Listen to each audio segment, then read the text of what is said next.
सर्वेभ्यो नमो नमः। आप सभी साथियों का पुनः एक बार स्वागत है आज के इस नए क्लास में। इस क्लास में हम लोग शिक्षा से संबंधित प्रमुख संस्थाएं, जो भी प्रमुख संस्थाएं हैं शिक्षा से संबंधित, उन सभी के विषय में सामान्य रूप से अध्ययन करेंगे। और प्रश्न आपने अगर पिछले वर्ष के क्वेश्चन पेपर देखे होंगे 2024 का या 23 का दिखा होगा और 22 का भी, तो वहाँ पे क्वेश्चंस काफ़ी पूछे गए हैं शिक्षा संस्थाओं से संबंधित क्वेश्चंस। उनका कार्य क्या है या उनकी फुल फॉर्म क्या है, उनका हिंदी में नाम क्या है, उनकी स्थापना कब हुई है, उनका कार्य क्या है। तो यह सब थोड़ा सा हमारे लिए इम्पोर्टेंट होता है शिक्षा शास्त्री एंट्रेंस एग्ज़ाम के बेस में। तो यह केवल आपके अभी इम्पोर्टेंट नहीं, आपके लिए यह आप जब तक आगे कोई भी आगे एग्ज़ाम्स देते हैं टीचिंग के, तो सभी के लिए आपकी यह संस्थाएं इंपॉर्टेंट होंगी। कोई भी आप टीजीटी का पीजीटी का एग्ज़ाम भी अगर आगे आप देंगे, सीटेट का एग्ज़ाम देते हैं, रीट इत्यादि जो स्टेट टेट के एग्ज़ाम्स होते हैं, वहाँ पे भी ये आपके क्वेश्चन पेपर में यहाँ से क्वेश्चन आते हैं। तो प्रारंभ करते हैं इसको। देखिए, सबसे पहली जो संस्था यहाँ पे लिखी हुई है, इसमें देखिए इसका क्रम कुछ नहीं, मैं एक क्रम से नहीं लिखा हूँ। ये जो भी प्रमुख संस्थाएं हैं वो सब मैंने यहाँ पे लिखी हुई हैं ये पीपीटी में। तो राष्ट्रीय शिक्षक शिक्षा परिषद, इसको राष्ट्रीय अध्यापक शिक्षा परिषद भी बोलते हैं, और यह काफ़ी इम्पोर्टेंट संस्था हमारे लिए है। और जो हमारा बीएड का कोर्स है या फिर डीएलएड का कोर्स है, इस सब को मान्यता देने का काम इसी का है। और अध्यापकों को प्रशिक्षण का कार्य भी यही संस्था कराती है। अध्यापकों के लिए मानक निर्धारण करती है, और साथ में जो टेट एग्ज़ाम्स होते हैं उनकी रणनीति, कब हम टेट एग्ज़ाम्स दे सकते हैं, उसकी क्वालिफिकेशन के लिए क्या कितने हमें नंबर लाने चाहिए, वो सब चीज़ें, उसके नियम वगैरह इसी के द्वारा बनाए जाते हैं। तो इसका पूरा नाम है राष्ट्रीय शिक्षक शिक्षा परिषद। राष्ट्रीय अध्यापक या शिक्षक दोनों आपको मिल सकता है। National counselling for teacher education, इसकी स्थापना हुई है 1995 में, 1995 में इसकी स्थापना हुई है, और इसका मुख्यालय है नई दिल्ली में। देखिए, मुख्यालय और इसका हिंदी में नाम, इंग्लिश में नाम, और साथ में कार्य भी थोड़ा सा आप समझ लीजिएगा, बस कार्य याद नहीं भी, पता नहीं भी हो, कोई दिक्कत नहीं है। ये मुख्यालय हर किसी संस्था का आपको मुख्यालय पता होना चाहिए, और उसका कार्य शिक्षा में संबंधित जो है वो आपको पता होनी चाहिए। क्यों? क्वेश्चन इससे पहले मुख्यालय का पूछा हुआ है। पिछली बार पूछा गया था कि नेक जो संस्था है यह, इसका मुख्यालय कहाँ है। तो इस तरह के क्वेश्चंस पूछे गए हैं, तो यहाँ से आ सकते हैं, इसलिए सभी संस्थाएं मैंने यहाँ पे इंक्लूड की हुई हैं। इसको आप चाहें तो नोट्स भी अपना कॉपी में शॉर्ट नोट्स इसका बना सकते हैं। उसके बाद मुख्यालय इसका नई दिल्ली में है, और कार्य इसके हैं शिक्षक प्रशिक्षण करना, और जो शिक्षक प्रशिक्षण पाठ्यक्रम है बीएड डीएलएड एमएड, इन सभी को मान्यता देना इसका कार्य है। शिक्षक शिक्षा की गुणवत्ता सुधारना, जो टीचर एजुकेशन है उसकी गुणवत्ता सुधारना, टीचर को ट्रेनिंग्स देना। बीच बीच में आपने देखा होगा जो गवर्नमेंट स्कूल के टीचर्स होते हैं उनको ट्रेनिंग में जाना, वो उनको ट्रेनिंग उनकी होती है, डाइट जो होता है एक ब्लॉक स्तर में, वहाँ पे उनकी ट्रेनिंग होती है। तो ये सब कार्य इसी के संयोजन में कराए जाते हैं। विद्यालय और शिक्षक प्रशिक्षण संस्थाओं के लिए निर्देश बनाना, तो यह भी इसका कार्य है। ये केवल प्रमुख कार्य है, वैसे तो इसके बहुत सारे कार्य हैं, पूरी एक सूची है जो आपको इसकी वेबसाइट में मिल जाएगी, लेकिन उतना आपके लिए, हम लोगों के लिए केवल इतना इंपॉर्टेंट है परीक्षा के बेस में, जहाँ से क्वेश्चन हमसे पूछा जा सकता है। तो फुल फॉर्म और इसका स्थापना वर्ष, और साथ में इसका मुख्यालय। इसके बाद अगली संस्था है, ये भी वेरी इंपॉर्टेंट संस्था है। यहाँ से पिछली बार के जो क्वेश्चंस दिए हुए थे उसमें ये भी ऑप्शन इसका भी दिया हुआ था, नीपा का, भारतीय राष्ट्रीय शैक्षिक योजना एवं प्रशासन संस्थान। ये इसका कार्य है, इसका देखिए पहले नेम देख लेते हैं इंग्लिश में और हिंदी में। भारतीय राष्ट्रीय शैक्षिक योजना एवं प्रशासन संस्थान, ये राष्ट्रीय शैक्षिक योजना तैयार करती है, प्रशासन संस्थान है क्या जो शैक्षिक योजना तैयार करता है पूरे देश में। National institute of educational planning and administrations, तो इसका इंग्लिश में नाम हो गया, और शॉर्ट नेम है नीपा, NIEPA। स्थापना वर्ष इसका 1962, और मुख्यालय इसका भी नई दिल्ली में है। इसके कार्य देखिए, शिक्षा नीति निर्माण और प्रशासन में अनुसंधान, शिक्षा क्षेत्र में नेतृत्व और प्रबंधन का प्रशिक्षण, तो यह इसके प्रमुख कार्य है। इसके बाद अगली संस्था हमारी राष्ट्रीय मूल्यांकन और प्रत्यायन परिषद, यहाँ से क्वेश्चन पिछली बार आया हुआ था। नेक जो संस्था है इसका मुख्यालय कहाँ है, ठीक है, ये पिछली बार क्वेश्चन पूछा हुआ था। दो क्वेश्चन यहाँ से संबंधित थे, एक में पूछा था मुख्यालय कहाँ है, और दूसरा क्वेश्चन था कि इनमें से कौन कौन सी शिक्षण से संबंधित संस्थाएं हैं। तो अगर आपको सब पता होंगी तो जो अनदर ऑप्शन होगा वो आप टिक कर लेंगे, वो नहीं होगी। तो ऑप्शन इसका देखिए, मुख्यालय इसका है बेंगलुरु में, और इसके कार्य क्या हैं, उच्च शिक्षा संस्थानों का मूल्यांकन और प्रत्यायन करना, कॉलेजों और विश्वविद्यालयों को रैंकिंग देना। जितने भी महाविद्यालय और विश्वविद्यालय इत्यादि हैं उनका ये निरीक्षण करते हैं, ये संस्था के जो भी लोग मेंबर्स होते हैं वो सब वहाँ जाके उसके निरीक्षण करते हैं। उसके कुछ पैमाने निर्धारित किए जाते हैं, उसमें वहाँ की सुरक्षा, वहाँ का छात्रावास, वहाँ का अध्ययन, वहाँ छात्र संख्या, सब कुछ देखा जाता है।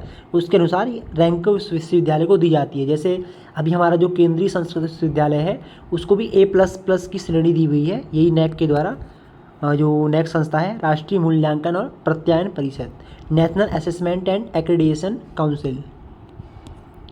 इसके बाद अगली संस्था है राष्ट्रीय अनुसंधान प्रतिष्ठान, नेशनल रिसर्च फाउंडेशन, NRF। इसका भी ऑप्शन पिछली बार के 2024 के क्वेश्चन पेपर में है NRF का, क्योंकि ऑप्शन में दिया हुआ था NRF। इसमें से संस्था जो क्वेश्चन था कि इसमें से कौन कौन सी शिक्षण संस्थाएं हैं, तो NRF भी उसमें से शिक्षण संस्था थी।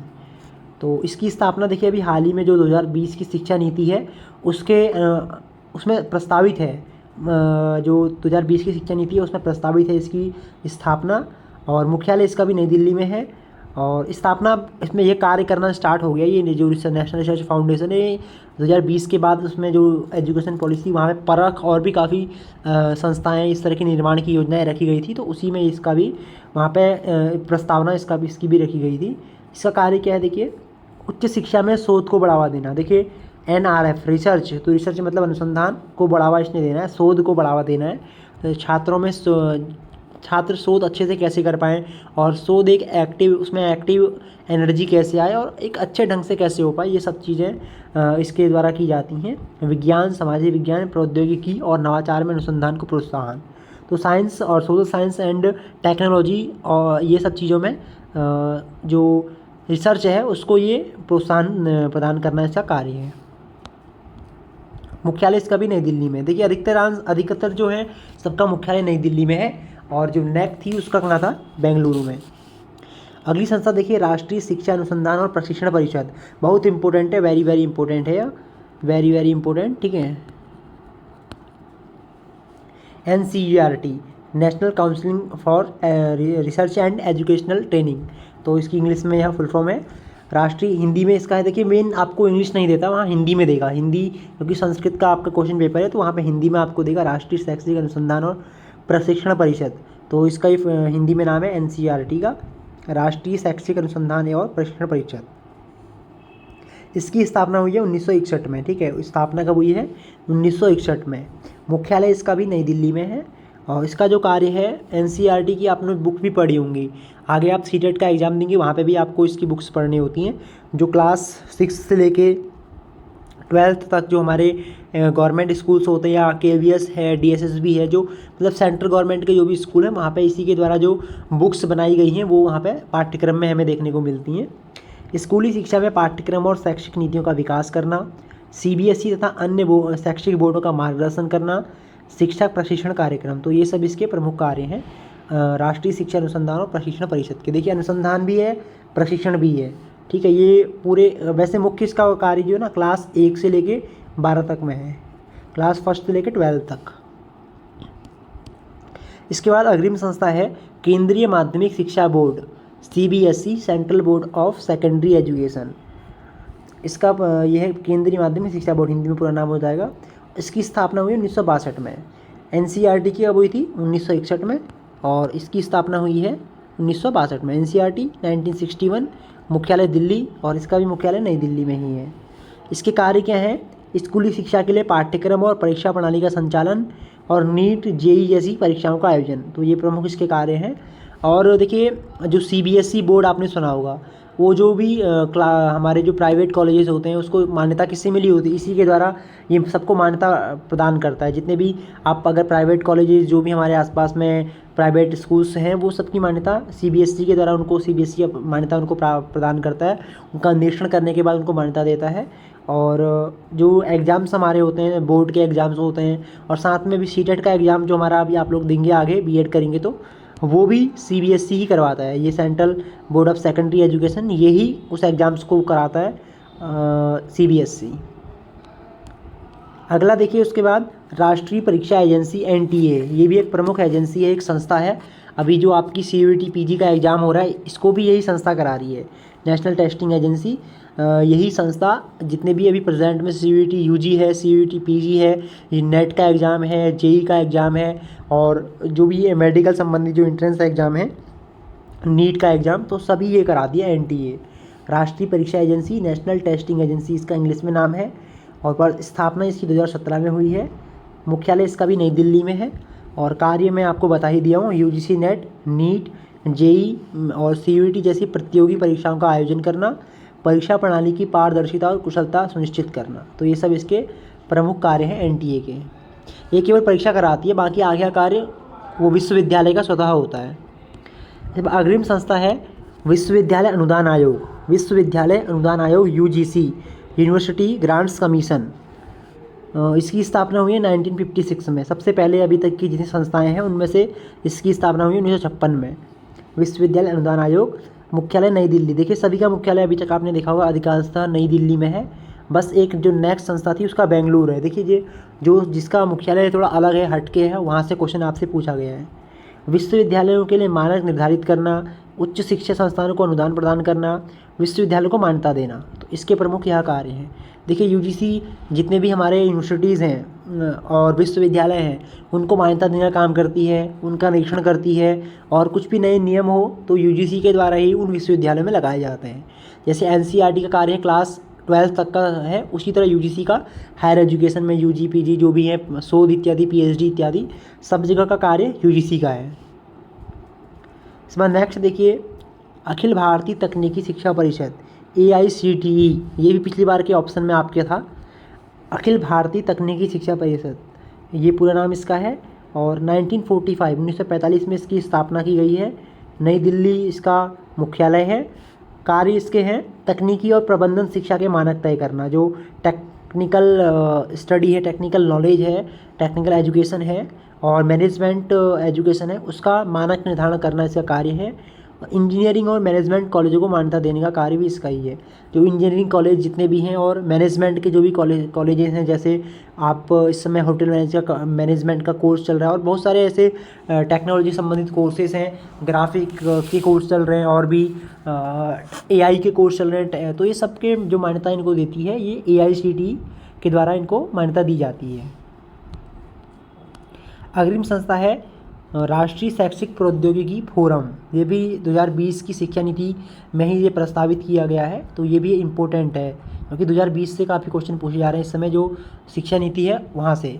आप को अभी 2020 की शिक्षा नीति ऑलरेडी वैसे पढ़ाई हुई है एक वीडियो में, प्रयास करूँगा अगर समय मिलेगा तो एक क्लास और इसकी हम कर लेंगे केवल 2020 की शिक्षा नीति की, वहाँ से कुछ इंपॉर्टेंट्स टॉपिक्स को हम कवर कर लेंगे वहाँ से जहाँ से क्वेश्चन आते हैं।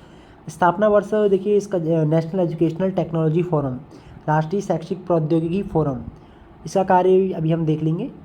इसकी भी स्थापना जो है ना प्रस्तावित है 2020 की शिक्षा नीति में, और मुख्यालय इसका भी नई दिल्ली में है, न्यू दिल्ली मुख्यालय। शिक्षा में डिजिटल तकनीक का समावेश करना मुख्य कार्य है इसका। जो प्रौद्योगिकी, देखिए प्रौद्योगिकी वर्ड यहाँ पे आपको टेक्नोलॉजी दिखाई दे रहा है, तो टेक्नोलॉजी का विकास करना, समावेश करना शिक्षा में।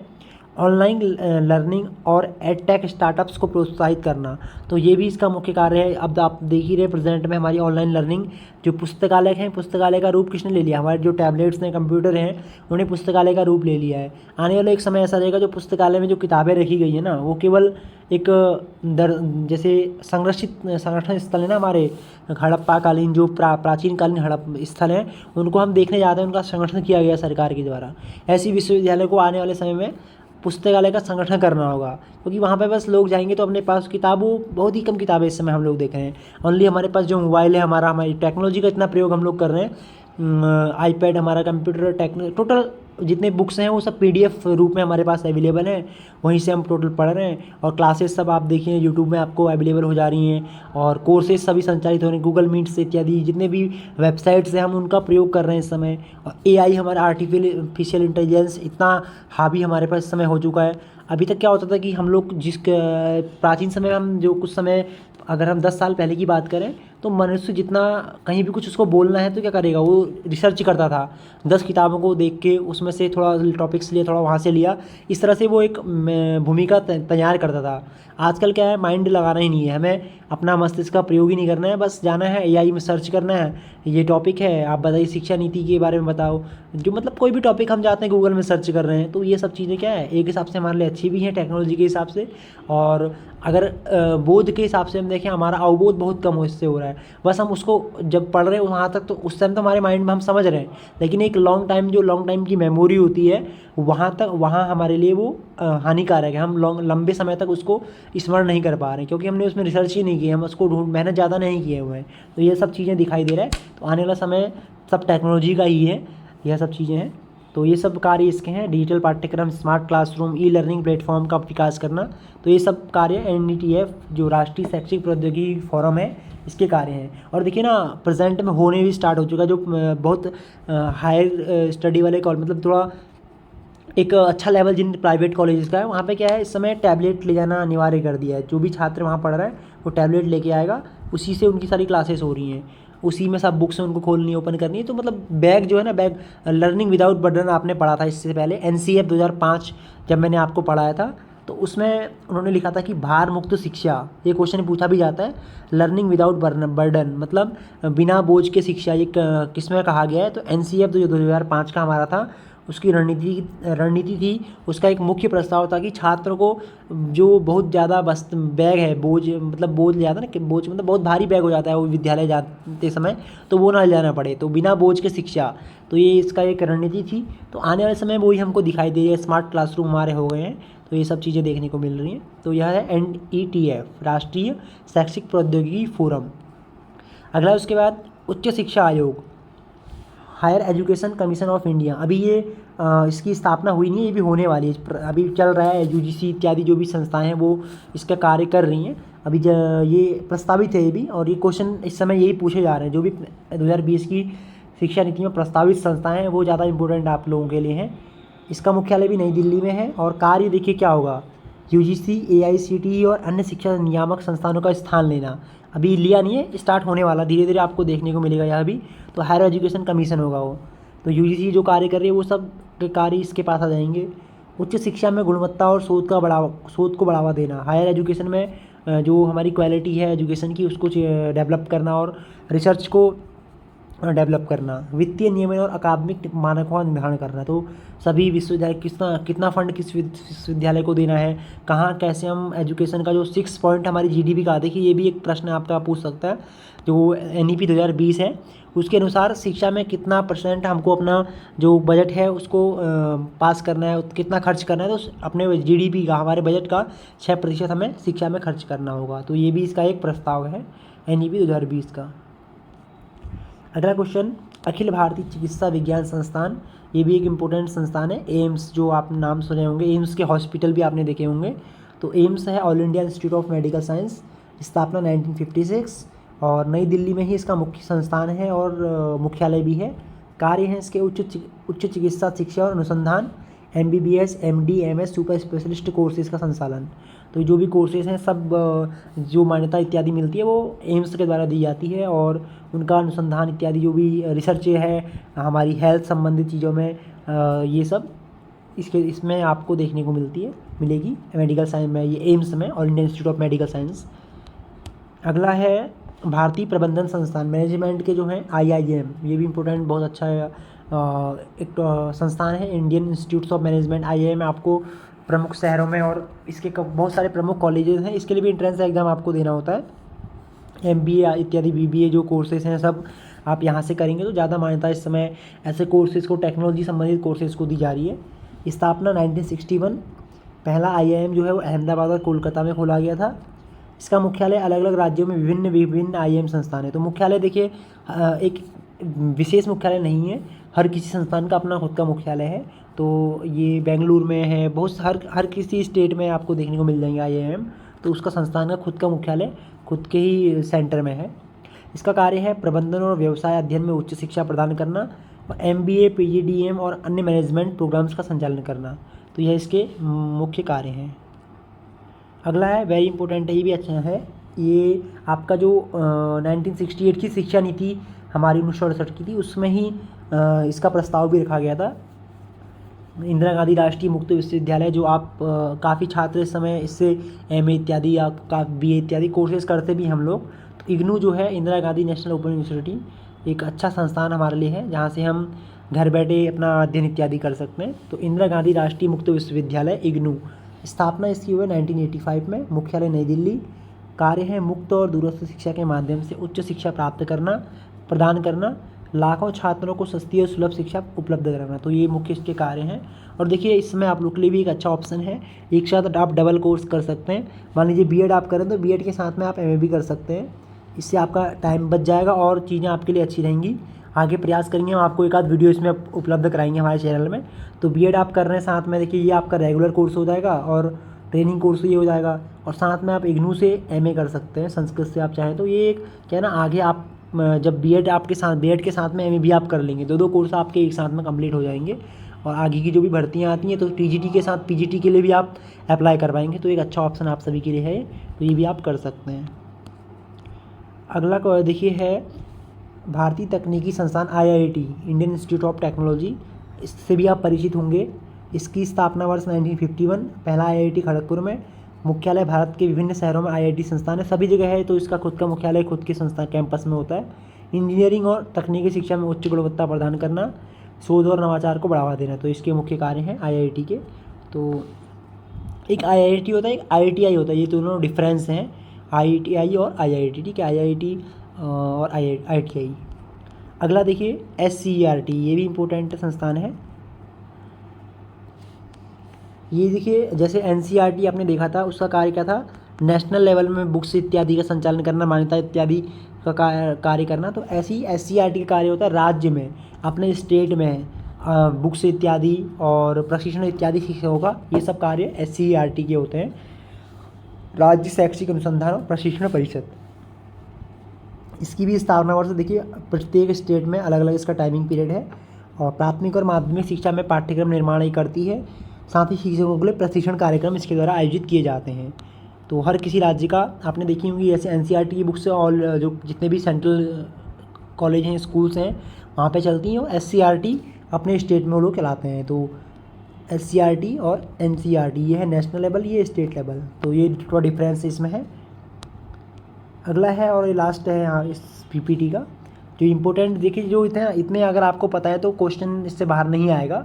और जो ज़्यादा ध्यान आपको देना है वो जो 2020 की न्यू एजुकेशन पॉलिसी है, वो सब आप लोग अच्छे से देख लीजिएगा। वहाँ के जो संस्थान है वहाँ से क्वेश्चन ज़्यादा देखने को मिल सकता है। UNESCO, united nations educational, scientific and cultural organisation, ये वैश्विक स्तर पर कार्य करने वाली संस्था है। और अभी आपने राज्य स्तर पर और एक राष्ट्रीय स्तर पर देखी थी, ये वैश्विक स्तर पर कार्य करने वाली संस्था है। स्थापना वर्ष 1945, मुख्यालय इसका है पेरिस, फ्रांस में। और कार्य इसके हैं वैश्विक स्तर पर शिक्षा और विज्ञान और संस्कृति का संवर्धन करना, शिक्षा की गुणवत्ता सुधारने के लिए नीतियाँ बनाना। तो ये कुछ इसके प्रमुख कार्य हैं। तो इस तरह देखिए आपने क्या करना है, आप देखिए एक बार सार रूप में मैं आपको बता देता हूँ, सभी को एक बार देख लीजिए। उनका मुख्यालय अधिकांश आपने देखा दिल्ली में ही मुख्यालय है अधिकांश संस्थाओं का, और कुछ अलग हैं तो वो देख लीजिए। और मुख्य आपका ध्येय होना चाहिए एनईपी, जो जितने भी मैंने आपको बताया एनईपी 2020 की संस्थाएं, वहाँ से क्वेश्चन ज़्यादा देखने को मिलता है। तो उनको अच्छे से तैयार कीजिएगा, उनका कार्य क्या है, उनका मुख्यालय कहाँ है, उनकी स्थापना और कब प्रस्तावित है, ये सब चीज़ें अच्छे से आप देख लीजिएगा। और हो सके शॉर्ट नोट्स आप इसका तैयार कीजिएगा। और आज आपको एक क्वेश्चन का आंसर कमेंट बॉक्स में देना है। जो भी लोग वीडियो को अभी तक देख रहे हैं वो सभी लोग इसका आंसर दीजिएगा। एनईपी जो हमारी 2020 है, इसके अध्यक्ष कौन है, ठीक है, इसके अध्यक्ष कौन है, और साथ ही में इसकी जो शिक्षा संरचना है वो क्या है। अध्यक्ष के साथ में शिक्षा संरचना इसकी बतानी है आपको। शिक्षा संरचना कहें तो इसका स्ट्रक्चर, जो एजुकेशन का स्ट्रक्चर होता है वो क्या है। तो दो क्वेश्चंस के आंसर आप सभी को, जितने भी लोग वीडियो देख रहे हैं, और आंसर कमेंट सभी का होना चाहिए ये दोनों क्वेश्चन। एनईपी के अध्यक्ष कौन है 2020 वाली की, ठीक है, 2020 की शिक्षा नीति के अध्यक्ष, साथ में इसका स्ट्रक्चर क्या है, शिक्षा संरचना। तो ये मैं सबका कमेंट चेक करूँगा, सबके आंसर आपके आने चाहिए। तो ये इतना इंपॉर्टेंट आपके लिए संस्थाओं का था, ये आप लोग अच्छे से देख लीजिएगा और इनको चाहे तो लिख लीजिएगा, एक बार रिवीजन डेली कर लीजिए। तो इतना ही इसमें। बाकी अब आगे कुछ जो इम्पोर्टेंट टॉपिक्स हैं या कुछ इस तरह की चीज़ें हैं तो उनको भी मैं आपको जल्दी ही आपको वीडियोज़ की अवेलेबल हमारे चैनल में हो जाएगी। और हो सकता है कि गूगल मीट के द्वारा क्लासेस अभी आपको मिलें आगे, एक अगले बार होली के बाद प्लानिंग करेंगे। तो जो भी होगा आपको अपडेट हमारे टेलीग्राम के साथ में व्हाट्सएप ग्रुप में मिल जाएगी। अस्तु, नमो नमः, सभी का बहुत बहुत धन्यवाद।